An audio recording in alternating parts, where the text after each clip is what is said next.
ကျွန်တော်တို့လူငယ်တွေဘာကြောင့်အခုလိုလမ်းပေါ်ရောက်လာကြရလဲကျွန်တော်ကတက္ကသိုလ်ကျောင်းသားတယောက်တက္ကသိုလ်ကျောင်းသားတယောက်ပါဒါကျွန်တော်တို့ပုံမှန်ဆိုရင်ပေါ့နော်ဒီမှာဒီချိန်မှာ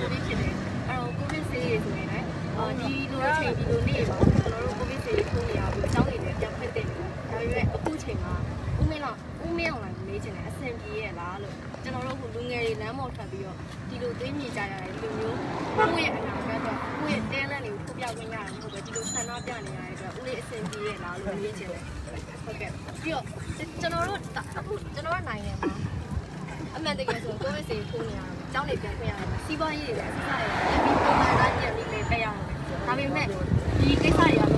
ခုမှဖြစ်မလာခဲ့ဘူးလေလုံးနဲ့တိုက်တိုင်းအခြားနိုင်ငံတွေမှာကိုယ့်ရဲ့စိတ်လည်းခွင့်နေပြီးကျောင်းနေလည်းပြန်ခွင့်နေပြီးစီးပွားရေးတွေလည်းအစစရပြန်ပြီးတော့လည်းပြန်နေအဲ့ဒီကြောင့်ကျွန်တော်တို့ဒီနေရာတွေကဒီအာဏာရှင်တိတ်တော့လက်မခံပါဘူးဆိုတဲ့အကြောင်းလမ်းမောက်ထွက်ပြီးတော့အခုလိုဒေတာတီးတချင်းဆိုပြီးတော့ငင်းကြစာနဲ့ဆန္ဒပြနေပြီဖြစ်ပါတယ်ဒီမှာဘာပြောချင်တယ်လဲကွာပြောလိုက်